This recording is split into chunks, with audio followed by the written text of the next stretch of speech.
El calor en Nuevo Laredo era una bestia viva, una presencia física que se pegaba a la piel y hacía que el aire vibrara sobre el asfalto del Puente Internacional de Comercio Mundial. Para Sebastián, un oficial de aduanas de 48 años, este calor era simplemente el telón de fondo de una vida construida sobre la repetición.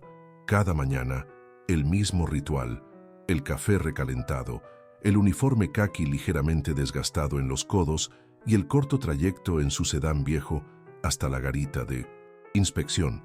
Allí, entre el rugido ensordecedor de los tractocamiones y el olor penetrante del diésel quemado, Sebastián se convertía en una pieza más del engranaje, un hombre cuya existencia se definía por la meticulosa revisión de manifiestos de carga y sellos de contenedores.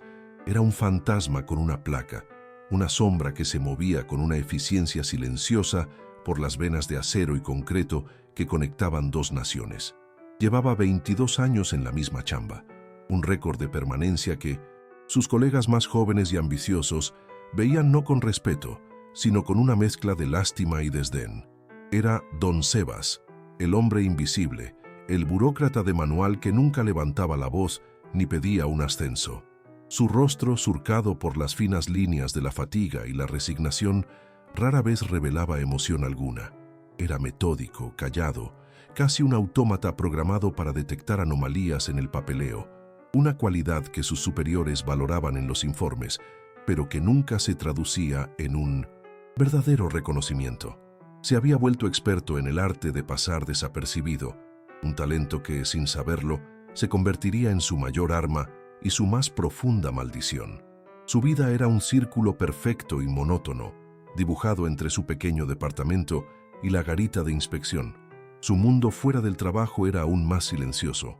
Un apartamento de 2 habitaciones en un barrio de clase trabajadora, donde los muebles parecían cansados y las paredes guardaban el eco de una vida que no fue. Divorciado desde hacía una década, el único ancla que lo mantenía a flote era su hija Sofía.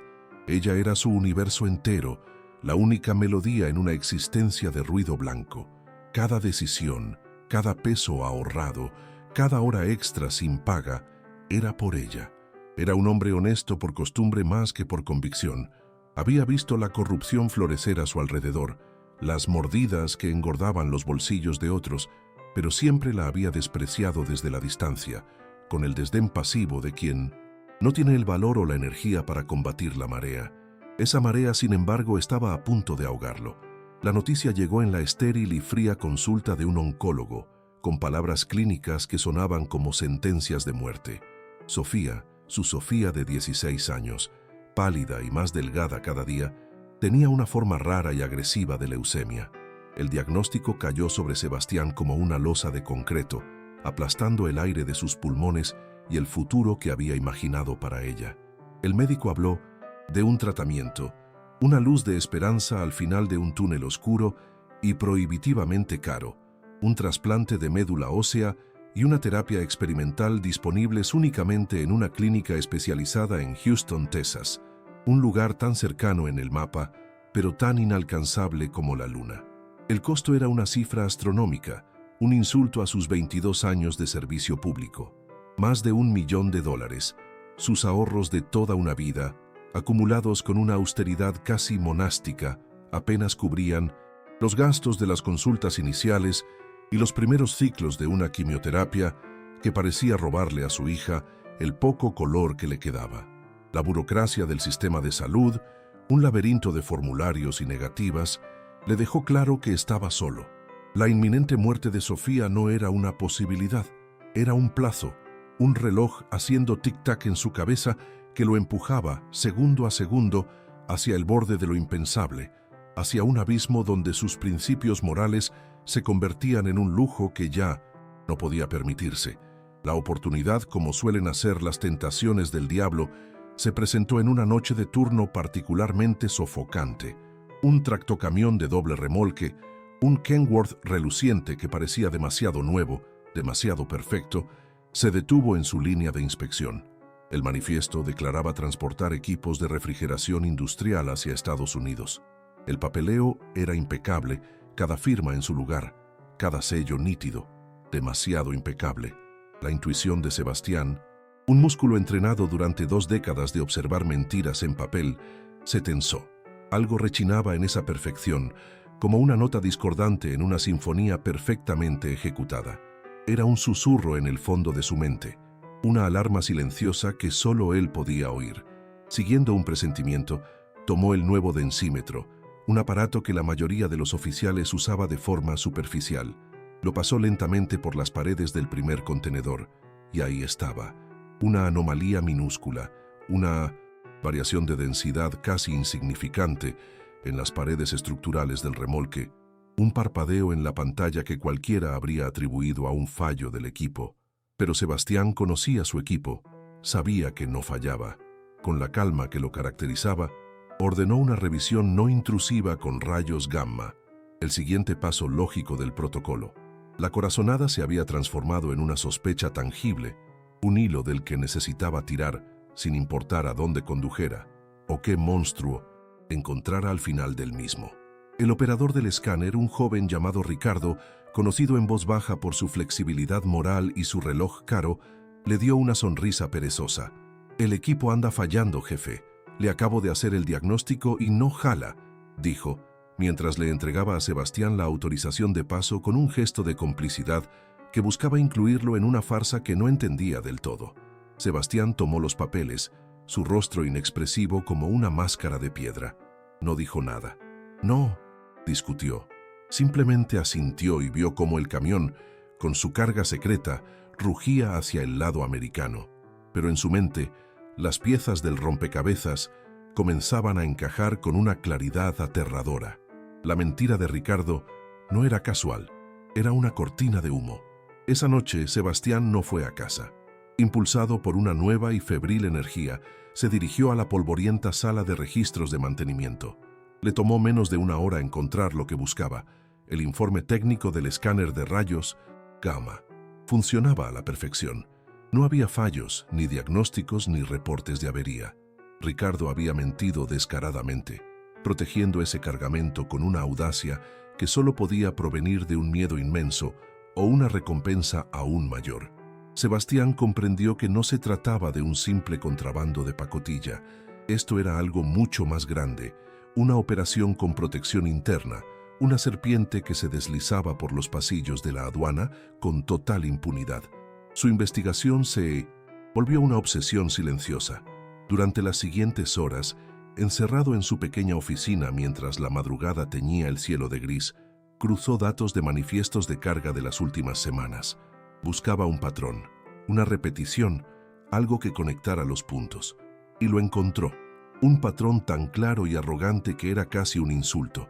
El mismo tipo de camión, perteneciente a la misma empresa de logística fantasma, con una dirección que correspondía a un terreno baldío, cruzaba la frontera cada 2 martes, siempre en el turno de noche, siempre con un papeleo perfecto, siempre transportando equipo industrial.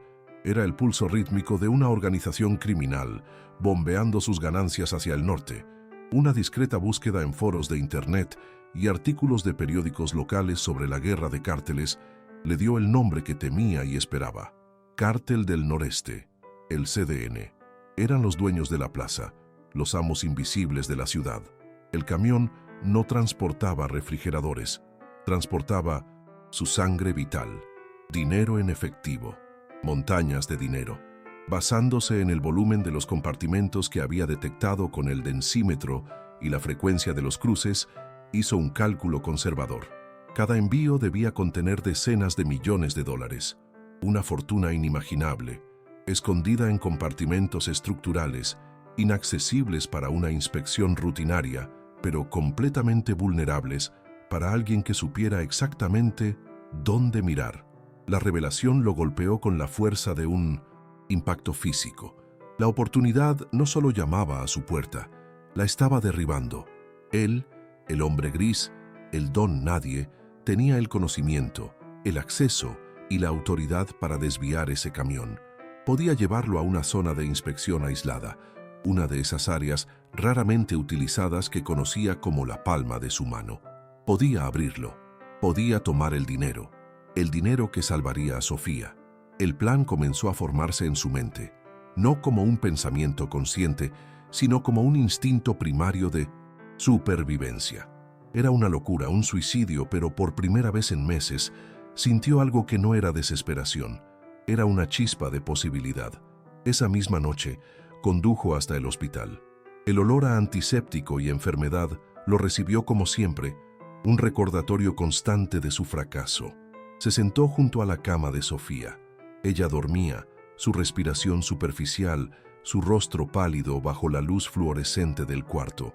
Las máquinas a su alrededor emitían un pitido suave y rítmico, un metrónomo, contando el tiempo que le quedaba. Le tomó la mano, sintiendo la fragilidad de sus huesos, la frialdad de su piel. El mundo exterior, con sus reglas, sus leyes y su moralidad, se desvaneció. Ya no existían el bien y el mal, solo existía la vida y la muerte. En la quietud de esa habitación de hospital, el conflicto interno que lo había atormentado llegó a un punto de ebullición. 22 años de honestidad, de seguir el reglamento al pie de la letra. ¿Y para qué? Para ver cómo su hija se consumía mientras hombres como Ricardo se compraban relojes caros con dinero manchado de sangre. Vio la corrupción que lo rodeaba, no como un fallo del sistema, sino como el sistema en sí, un mecanismo perverso que recompensaba a los depredadores y abandonaba a los decentes. La moralidad, se dio cuenta con una amarga claridad, era un lujo para aquellos cuyas hijas no se estaban muriendo. La rabia, una emoción que había mantenido enterrada durante años bajo capas de resignación, comenzó a arder en Inuisintatsinwao. Su pecho era una rabia fría y controlada. El sistema que había jurado proteger le había dado la espalda. Las instituciones en las que había creído le habían fallado. La sociedad que esperaba que fuera un buen ciudadano lo observaba impasible mientras su mundo se derrumbaba. Miró el rostro de Sofía una vez más, memorizando cada detalle, cada pestaña, la curva de sus labios. Ya no había dilema, no había elección, había un camino, solo uno: salvarla, a cualquier costo. Sopesó el riesgo, por supuesto. El cártel del noreste. No eran matones de esquina, eran un ejército con ojos y oídos en todas partes. Enfrentarlos era cortejar a la muerte. Pero entonces, el pitido de la máquina junto a la cama de Sofía le recordó que la muerte ya estaba en esa habitación, sentada en una silla en la esquina, esperando pacientemente. Se encontró eligiendo no entre la seguridad y el peligro, sino entre dos certezas fatales. La muerte a manos del cártel era una posibilidad. La de Sofía, una garantía. La elección entonces se hizo terriblemente simple. Era una ecuación de supervivencia. Se inclinó y besó la frente de su hija, un gesto de despedida al hombre que había sido, el Sebastián que seguía las reglas, que creía en la justicia, que esperaba que el trabajo duro fuera recompensado. Murió en esa habitación de hospital. Cuando se enderezó, sus ojos ya no reflejaban la tristeza de un padre desesperado, sino la fría determinación de un cazador. El miedo seguía ahí, un nudo helado en el estómago, pero ahora estaba subordinado a un propósito más grande, una misión sagrada. No se trataba de codicia ni de venganza, se trataba de comprarle tiempo a su hija, de robarle segundos a la muerte misma. Salió de la habitación sin mirar atrás, caminó por los pasillos silenciosos del hospital, sus pasos resonando con una nueva y pesada finalidad. Cada detalle del plan se solidificaba en su mente, cada contingencia se calculaba.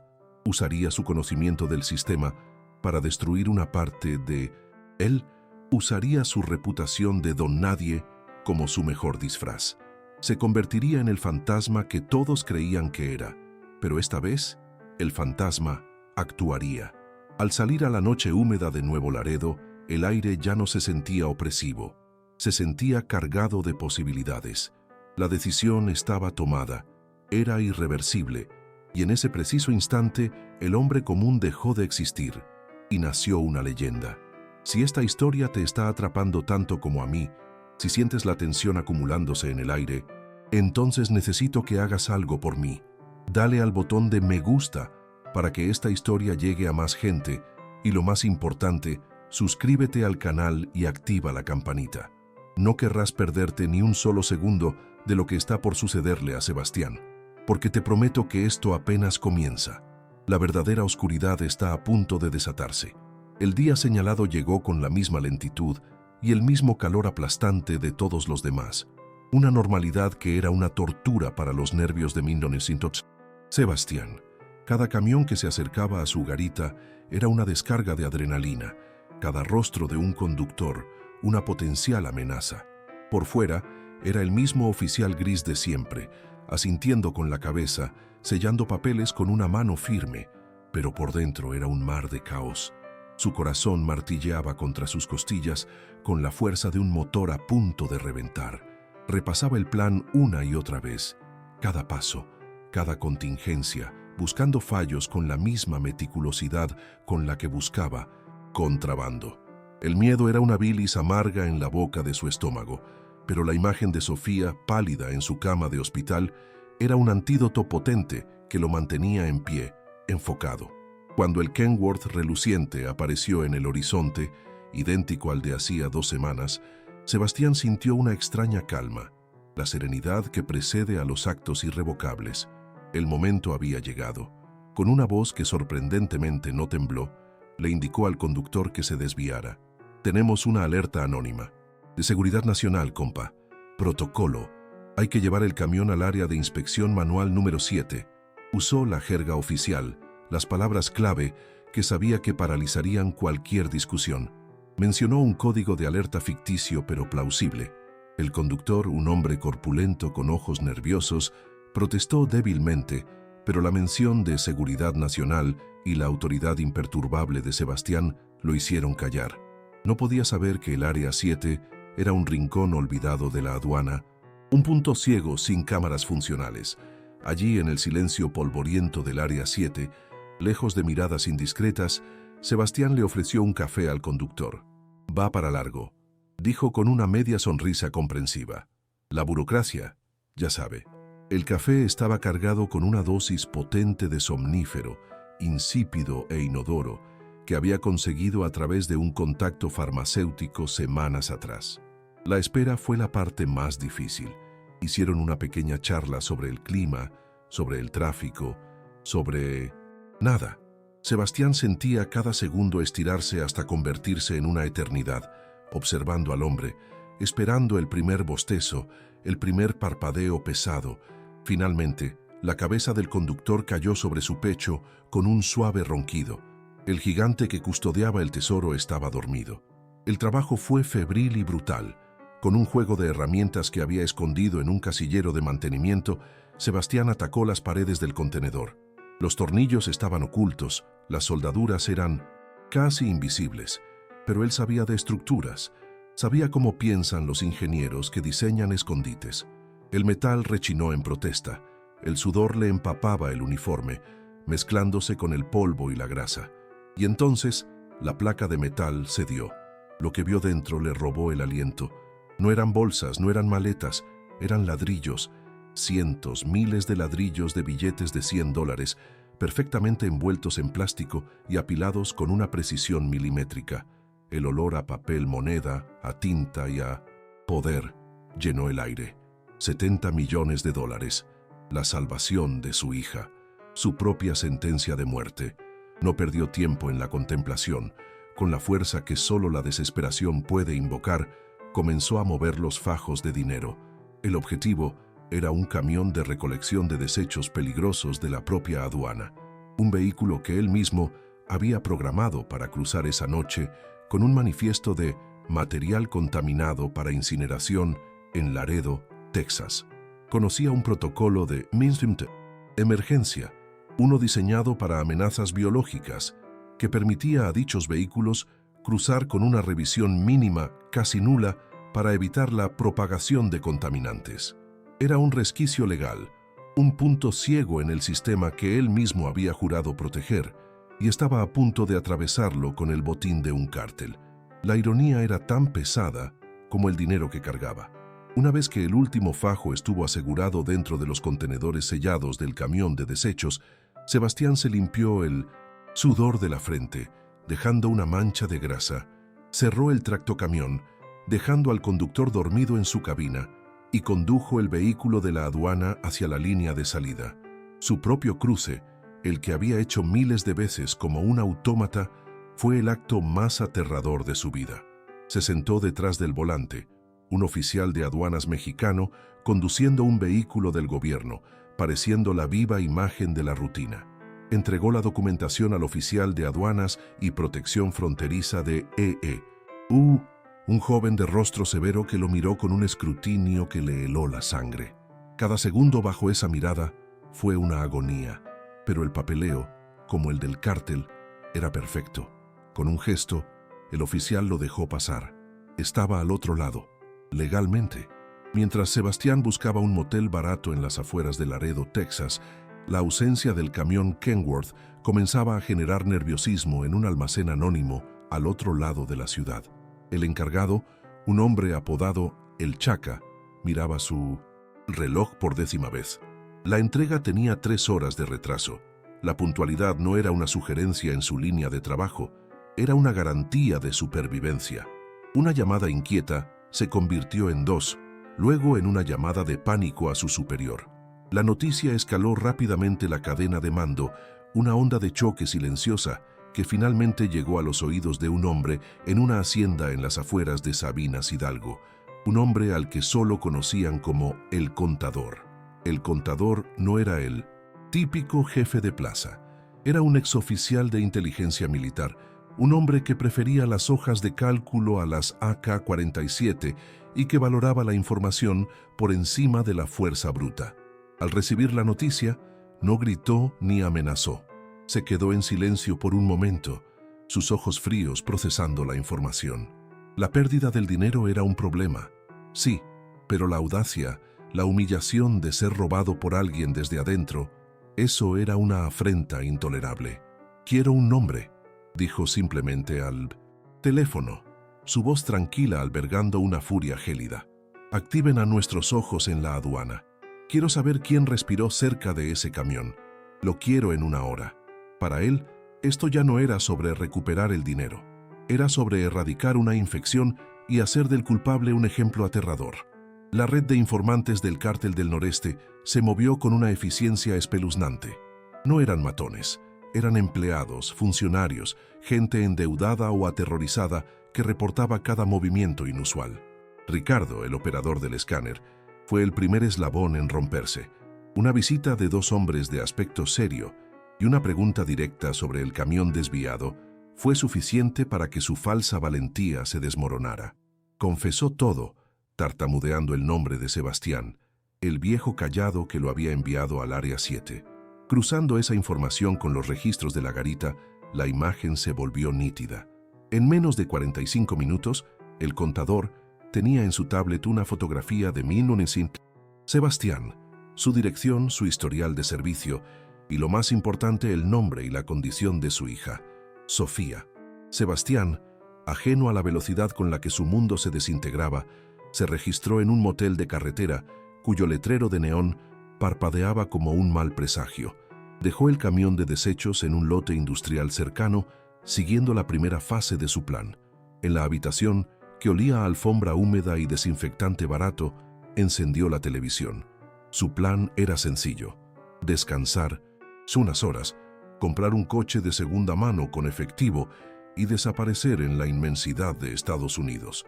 Pero el rostro que apareció en el noticiero local lo dejó paralizado. Era el suyo. Un presentador con un tono grave lo acusaba no de robo, sino de secuestrar a un conductor y de estar vinculado a un posible acto de terrorismo en la frontera. La fotografía era la de su credencial de la aduana. Un escalofrío recorrió su espalda. Esto no era una simple persecución criminal. El cártel no lo estaba buscando en las sombras, lo estaban cazando a plena luz del día, usando a las fuerzas del orden como su jauría de perros personal. La acusación de terrorismo ponía en alerta máxima a todas las agencias, desde la policía local hasta el FBI.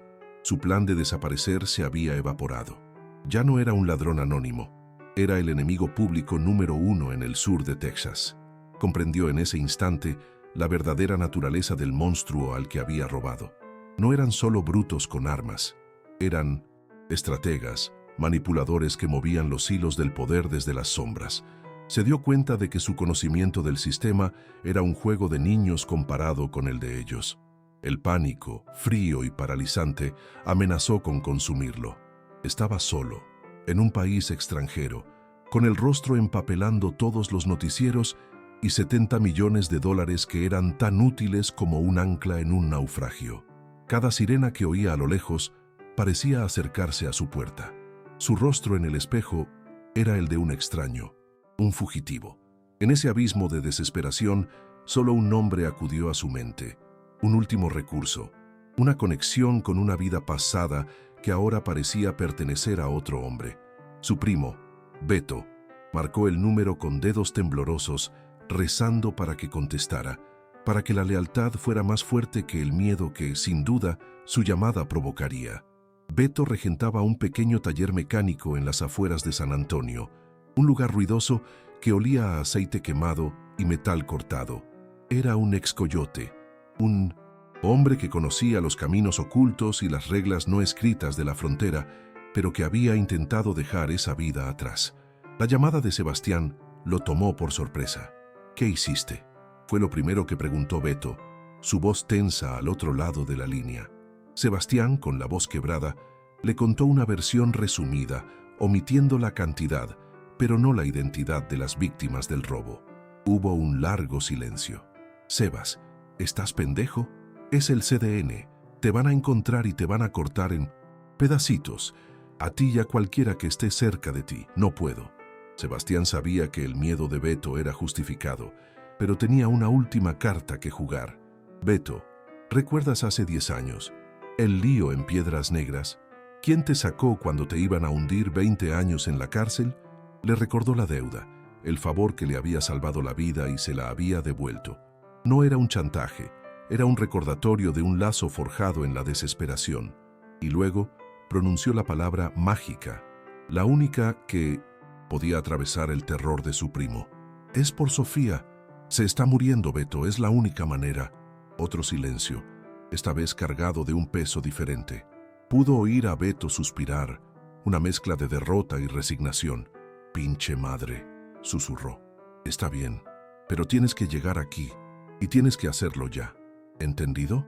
La llamada terminó, y Sebastián sintió una oleada de alivio que fue rápidamente reemplazada por la abrumadora realidad de su siguiente tarea: viajar casi 250 kilómetros hacia el norte, desde Laredo hasta San Antonio, siendo el hombre más buscado de Texas.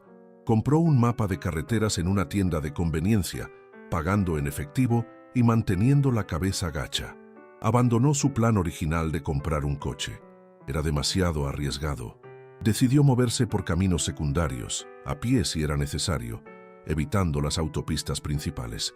Cada par de faros en la oscuridad era una amenaza potencial. Cada patrulla de policía, un encuentro con el fin. La cacería había comenzado y él era la presa.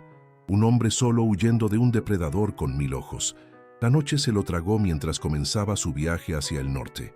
La euforia del robo se había disuelto por completo, dejando solo el sabor metálico del miedo. El dinero, su gran solución, ahora era su carga más peligrosa. No podía usarlo, no podía depositarlo, apenas podía moverlo. Pensó en el contador, la figura sin rostro que había orquestado su crucifixión pública con una simple llamada telefónica.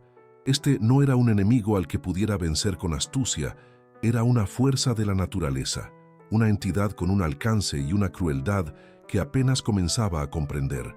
Se dio cuenta de que no solo había robado dinero, había profanado un templo y ahora sus dioses exigían un sacrificio. El paisaje del sur de Texas, con sus matorrales y su vasto cielo estrellado, se convirtió en un laberinto amenazante. Sebastián se movía en las sombras, sintiendo el peso de cada decisión. La ayuda de Beto era un salvavidas, pero también sabía que estaba arrastrando a su primo a su propia tumba. El peso de esa culpa se sumó a la carga que ya llevaba.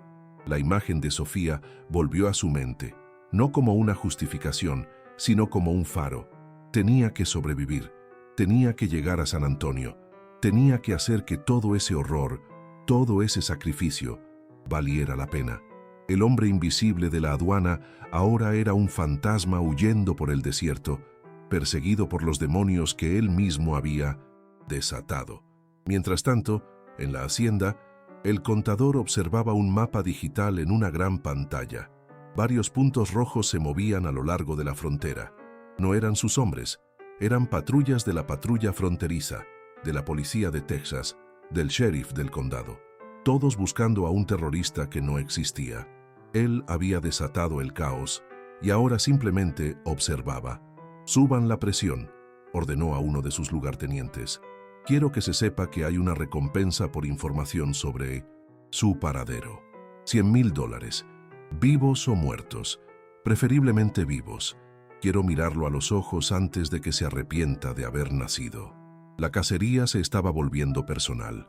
En Houston, en la clínica oncológica, una enfermera entró a la habitación de Sofía, le sonrió amablemente y le entregó un pequeño oso de peluche.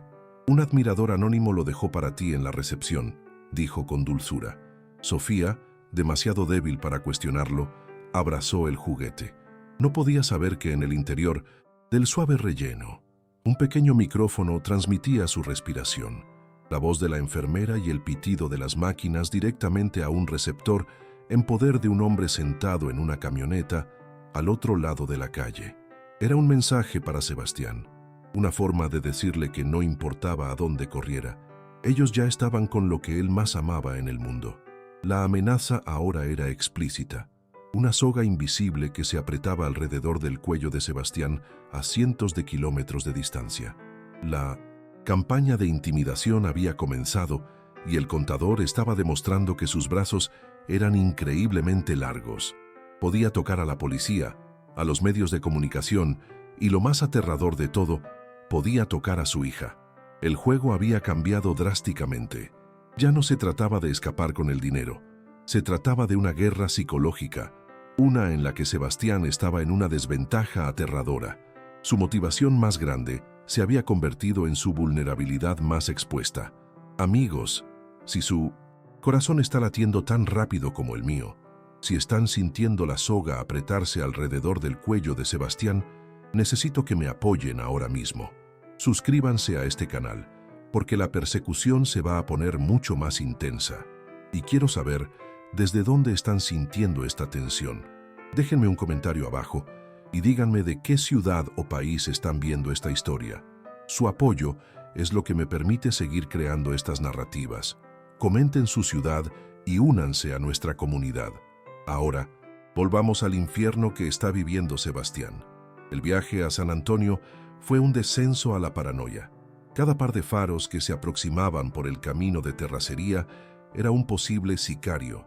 Cada sirena lejana, un nudo en la garganta. Sebastián llegó al taller de Beto al amparo de la madrugada, no como un hombre, sino como un animal acosado, con los ojos hundidos por el agotamiento y la ropa cubierta por el polvo del camino. Beto lo hizo entrar rápidamente por una puerta trasera, cerrando el mundo exterior con el sonido pesado de un cerrojo de acero. El taller, un cavernoso espacio lleno de esqueletos de coches y el penetrante olor a gasolina, se sintió como el único santuario en un mundo que lo quería muerto. Los primos se miraron bajo la luz amarillenta de una sola bombilla, el peso de lo que estaba sucediendo colgando entre ellos, demasiado pesado para las palabras. Beto, a pesar de su miedo, era un hombre práctico.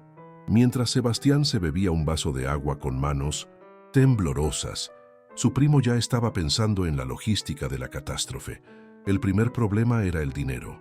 Cuando Sebastián lo llevó hasta el camión de desechos, que había logrado estacionar en un callejón a varias cuadras de distancia, y Beto vio el interior, casi se desmaya. «Santo niño de Atocha, Sebas, esto no es dinero, es un cuerpo, pesa, ocupa espacio y apesta a problemas», susurró, su rostro pálido.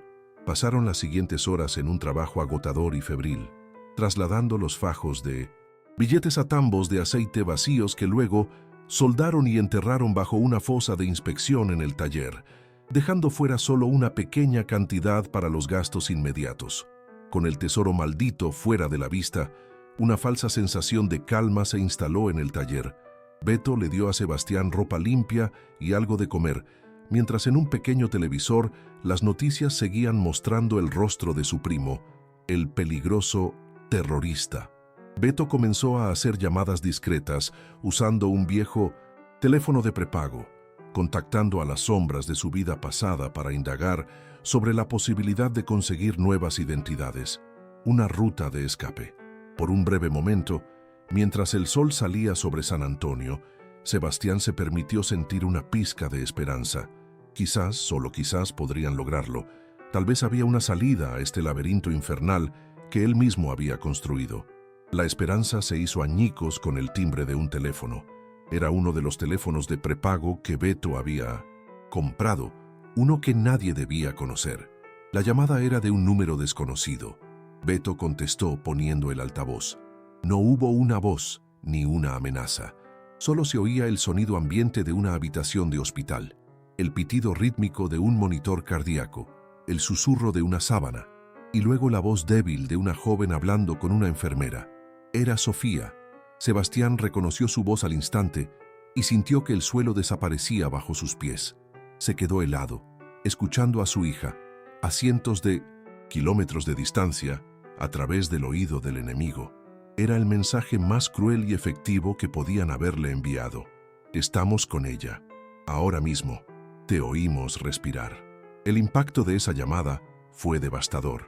Sebastián se derrumbó. La adrenalina que lo había mantenido en pie se desvaneció, dejando solo una desesperación abrumadora. La imagen de un sicario al lado de la cama de su hija, sonriéndole mientras sostenía un teléfono, lo atormentaba.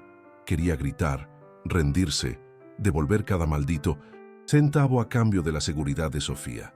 Fue Beto quien lo abofeteó, no con fuerza, sino lo suficiente para sacarlo del trance. «Reacciona, primo», le espetó, sus ojos llenos de un miedo igual de grande, pero afilado por la ira. «Si te entregas ahora, nos matan a los dos y a ella igual, solo por gusto. ¿Crees que esa gente tiene palabra? Ahora tienes que luchar, cabrón. No queda de otra». Las palabras de Beto, duras como el acero, se anclaron en la mente de Sebastián. Tenía razón. La rendición no era una opción. El cártel no quería el dinero de vuelta, quería su alma. Quería hacer de él un ejemplo. La guerra psicológica de El Contador casi había funcionado, pero en lugar de quebrarlo, la violación de la intimidad de su hija encendió en Sebastián una nueva clase de fuego.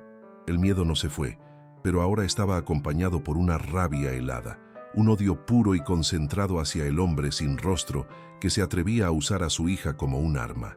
La desesperación se transformó en una determinación letal. Ya no se trataba solo de salvar a Sofía, sino de aniquilar a la amenaza que se cernía sobre ella. Mientras Sebastián luchaba con sus demonios internos, Beto trabajaba febrilmente. Sabía que su taller ya no era seguro. Cada cliente que entraba, cada coche que pasaba, era una amenaza potencial. Su contacto en el bajo mundo, un falsificador conocido como El Mago, le prometió un par de nuevas identidades, pasaportes y licencias de conducir, lo suficientemente buenas para cruzar a Canadá. Pero costaría caro y tomaría tiempo, un tiempo que sentían que no tenían. Cada hora que pasaban en San Antonio, sentían la red invisible del cártel cerrándose a su alrededor, una telaraña tejida con tecnología, informantes y una paciencia depredadora. El aire en el taller se volvió pesado, denso con la tensión de la espera. El contador, desde su centro de operaciones, no estaba ocioso. La llamada a Sebastián había sido el movimiento de una serpiente para ver dónde se agitaba la hierba. Utilizando los registros de llamadas de los familiares conocidos de Sebastián, identificaron un pico de actividad inusual proveniente de un teléfono de prepago comprado en San Antonio, el que Beto había usado para contactar al falsificador. No tenían la ubicación exacta, pero habían reducido el campo de búsqueda de todo un país a una sola ciudad. El contador despachó a una de sus mejores células de sicarios, no un grupo de matones ruidosos, sino un equipo de exmilitares entrenados en vigilancia y asalto, con una orden clara: peinar San Antonio, empezando por cualquiera con un historial como el de Beto. El peligro se materializó una tarde calurosa. Una camioneta negra sin placas se estacionó al otro lado de la calle del taller de Beto. Dos hombres de aspecto duro, vestidos de civil pero con la postura inconfundible de quienes portan armas, se bajaron y observaron el lugar durante varios minutos. Sebastián, que miraba por una rendija en una ventana cubierta de grasa, sintió que se le paraba el corazón. No entraron, no hicieron nada, simplemente observaron, analizaron y luego, tan silenciosamente como llegaron, se marcharon. No era una redada, era un reconocimiento, un mensaje sutil pero inequívoco. Sabemos dónde estás. Estás en nuestro tablero de ajedrez y estamos decidiendo nuestro próximo movimiento. Esa noche, la sensación de seguridad en el taller se había evaporado por completo. Eran ratones atrapados en una caja. Tenemos que irnos, ahora, susurró Sebastián, pero Beto negó con la cabeza, su rostro sombrío. No podemos. El mago trae los papeles mañana. Sin ellos, no llegamos ni a la siguiente ciudad. Estamos atorados aquí. Mañana, en cuanto tengamos las identificaciones, nos largamos y no paramos hasta llegar al puto Polo Norte. Decidieron arriesgarse una noche más, una decisión nacida de la falta de alternativas. Pasaron la noche en vela, armados con las pocas armas que Beto tenía escondidas, una pistola vieja y una escopeta, escuchando cada sonido de la calle, esperando el asalto que parecía inevitable. El día siguiente trajo consigo el punto de no retorno. Beto recibió un mensaje de El Mago para reunirse en un estacionamiento de un centro comercial. Beto fue solo, dejando a Sebastián para vigilar el taller. Pero El Mago nunca apareció. En su lugar, el teléfono de prepago de Beto sonó. Era un número nuevo. Sebastián contestó. La voz al otro lado era calmada, educada, casi amable, y eso la hacía aún más aterradora. «Señor Mendoza», dijo la voz del contador, «parece que su primo está esperando a un amigo que no va a llegar. Resulta que nuestro amigo, el mago, es mucho más leal a nosotros que a sus clientes, pero no se preocupe por su primo, todavía no». Y entonces el golpe final. El contador le envió un archivo de video al teléfono. Sebastián lo abrió con manos temblorosas. La imagen era granulada, filmada desde la distancia, pero inconfundible. Mostraba un parque infantil. La esposa de Beto empujaba a su hija pequeña en un columpio, mientras su hijo mayor jugaba en un tobogán. Reían, ajenos a la mira telescópica que los encuadraba. «Su primo tiene una familia hermosa, señor Mendoza», continuó la voz sedosa del contador. «Sería una lástima que su lealtad hacia usted les costara todo. Tiene 24 horas para devolver mi dinero. Le enviaré una ubicación. Venga solo. Si veo a un policía, a un federal, o si intenta alguna estupidez, la familia de su primo pagará el precio de su arrogancia». La llamada terminó. Sebastián se quedó mirando la pantalla del teléfono, el video de los niños riendo repitiéndose en un bucle infernal. Este era el jaque mate. Habían anticipado cada uno de sus movimientos. Habían convertido a su único aliado en un rehén. Habían puesto un precio a la vida de inocentes. La opción de huir se había desvanecido para siempre. No había lugar en el mundo donde pudiera esconderse, donde el brazo de El Contador no pudiera alcanzar a alguien a quien amaba. Ya no se trataba de escapar, ya no se trataba de esconderse. La red se había cerrado por completo, dejándolo con una única y terrible certeza. Cuando Beto regresó al taller, con el rostro desencajado por la traición y el miedo, encontró a un Sebastián diferente. El pánico había desaparecido de sus ojos, la desesperación había sido reemplazada por una calma gélida, la calma del ojo de un huracán. Le mostró el video a su primo, vio el terror en los ojos de Beto, el dolor de un padre que ve a sus hijos en la mira de un monstruo. Pero Sebastián ya no sentía miedo, sentía una claridad absoluta, una resolución pura y dura como el diamante. No iba a devolver el dinero, no iba a caminar hacia una trampa para ser ejecutado. Levantó la vista del teléfono y miró a su primo. «No podemos huir», dijo Sebastián, su voz baja y firme. «Así que vamos a dejar de intentarlo». Beto lo miró, confundido. «Entonces, ¿qué hacemos? ¿Nos entregamos?» Sebastián negó con la cabeza lentamente. «No, ellos quieren una trampa, quieren que yo sea la presa. Pues les vamos a dar una cacería», dijo. «Pero vamos a cambiar los papeles.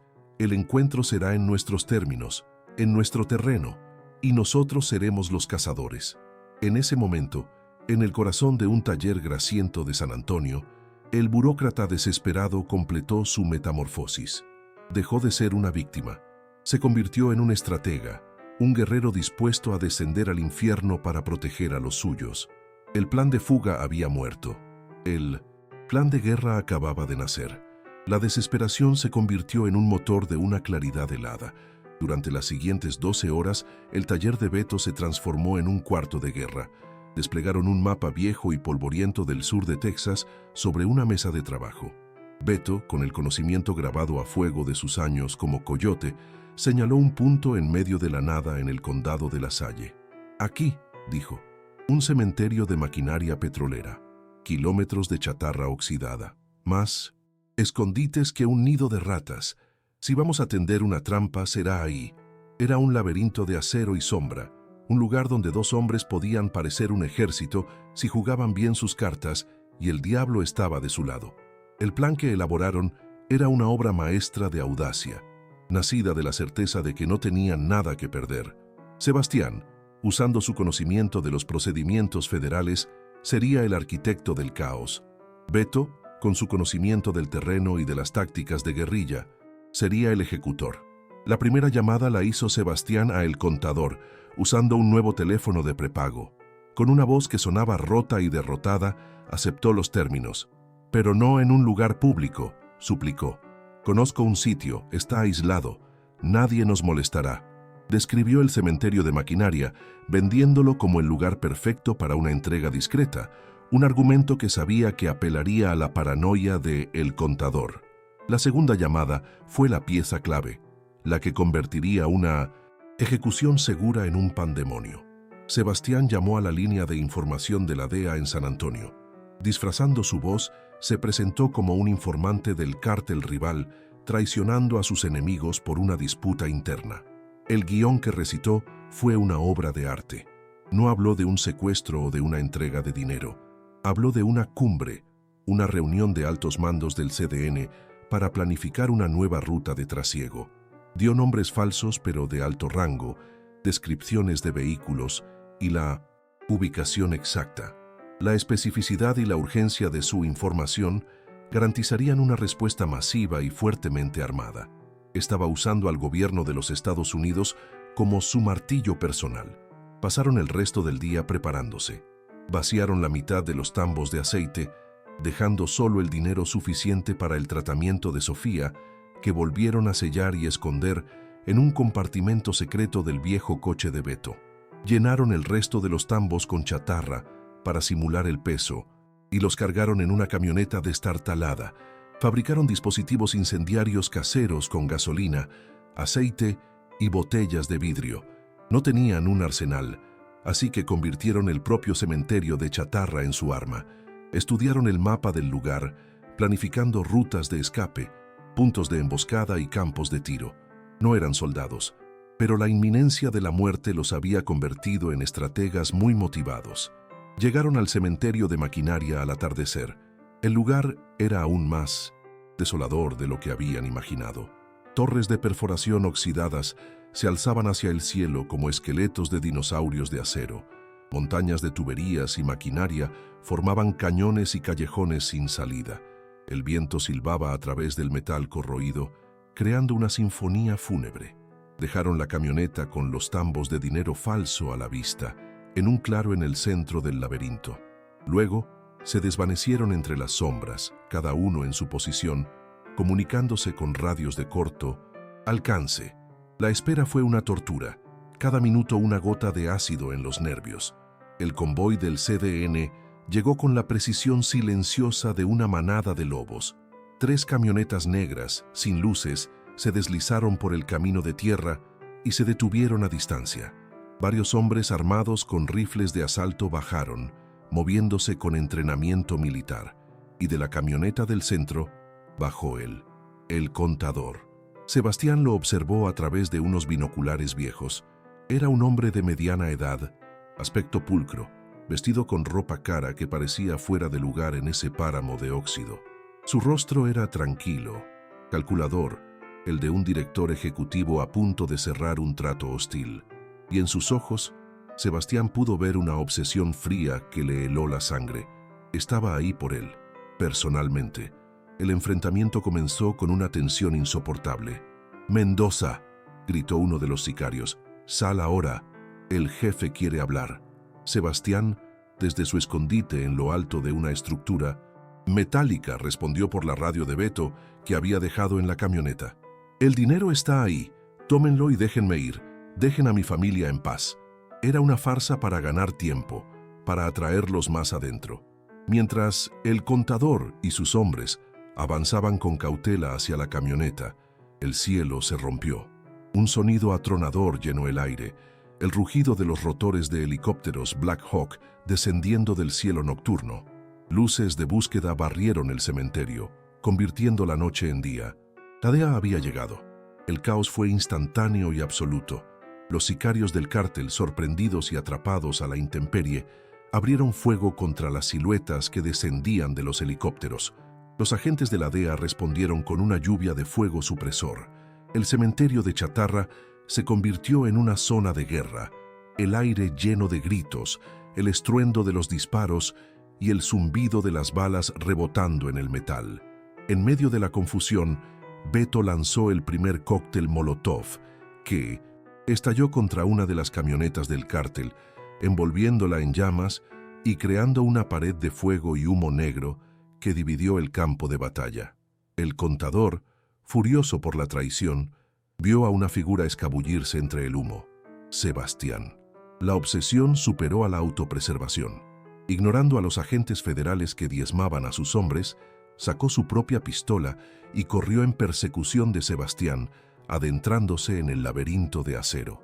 La batalla campal se redujo a un duelo personal, una cacería del gato y el ratón entre la maquinaria oxidada. Sebastián corría no por pánico, sino siguiendo el plan, llevando a su perseguidor más y más profundo en la trampa que habían preparado, hacia el corazón de la bestia de metal. El enfrentamiento final tuvo lugar dentro del esqueleto de una vieja planta de procesamiento. Era una catedral de óxido y sombras. Sebastián, sin aliento, se escondió detrás de un enorme generador. El contador entró, sus pasos haciendo eco en el silencio metálico. «Puedes correr, burócrata», siseó, «pero no puedes esconderte. Me robaste a mí. A mí. Voy a disfrutar desollándote vivo». Sebastián sabía que no podía ganar en un enfrentamiento directo. Esperó, controlando su respiración, escuchando los pasos que se acercaban. Era el momento. Usando su última chispa de fuerza, empujó una pesada palanca que controlaba una vieja grúa de carga. Una enorme cadena oxidada, que había estado suspendida sobre ellos, se desplomó con un estruendo ensordecedor. No aplastó a el contador, pero una sección de la pasarela metálica sobre la que estaba se derrumbó bajo el impacto. Cayó con un grito de sorpresa y dolor, su pierna atrapada y destrozada bajo una viga de acero.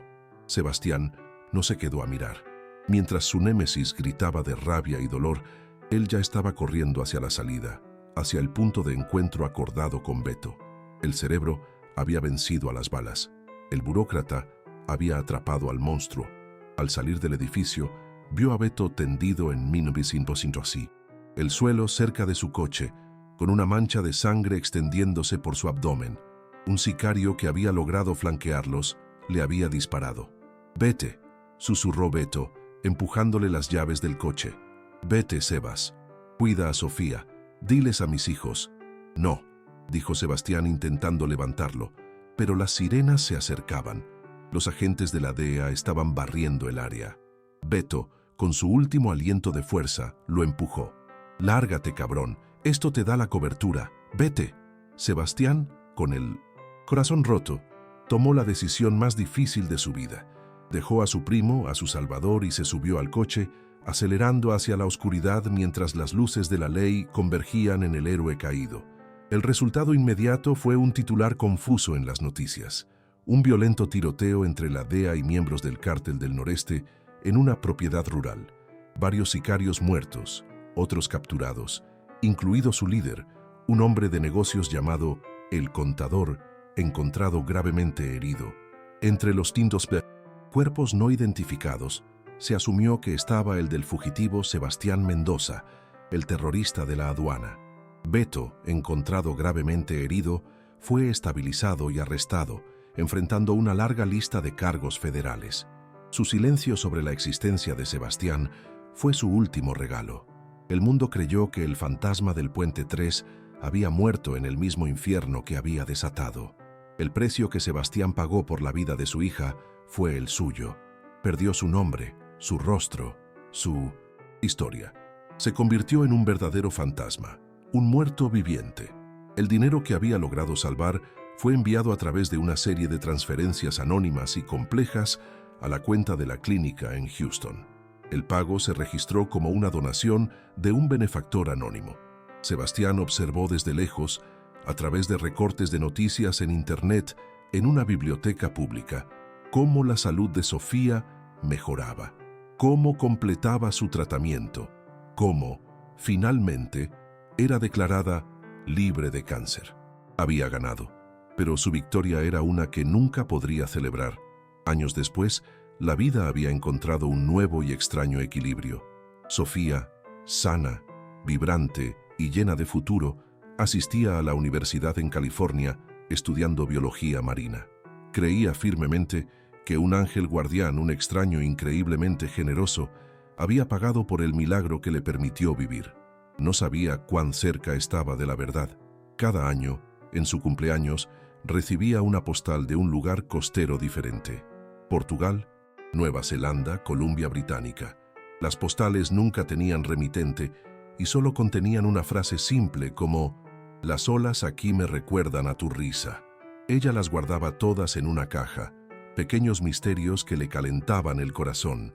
En un pequeño y brumoso pueblo costero de Oregón, un hombre tranquilo de mediana edad, conocido como Leo, se ganaba la vida reparando motores de barcos de pesca. Tenía las manos callosas, la piel curtida por el sol y el viento, y unos ojos que parecían contener un océano de historias no contadas. Rara vez hablaba de su pasado, y los lugareños simplemente asumían que era un hombre que huía de un mal divorcio o de una vida que ya no quería. Pasaba sus tardes mirando el Pacífico, un exilio autoimpuesto a cambio de la vida de su hija. El dinero le había dado la vida a ella, pero a él le había costado la suya. Era un hombre libre que había perdido todo lo que lo ataba al mundo. Y en los bares y cantinas de ambos Laredos, donde los agentes aduanales y los policías se reúnen después de sus turnos, la historia aún se susurra, creciendo y cambiando con cada recuento. La leyenda del fantasma del Puente 3. Cuentan la historia del único hombre, un don nadie gris y silencioso, que le robó una fortuna al cártel del noreste y simplemente se desvaneció en el aire. Algunos dicen que lo mataron, otros que vive como un rey en alguna isla del Caribe. Se convirtió en un mito, una historia de advertencia sobre la codicia para algunos y para otros, para los más cansados y oprimidos por el sistema. Un secreto y silencioso brindis por el hombre invisible que se atrevió a rugir.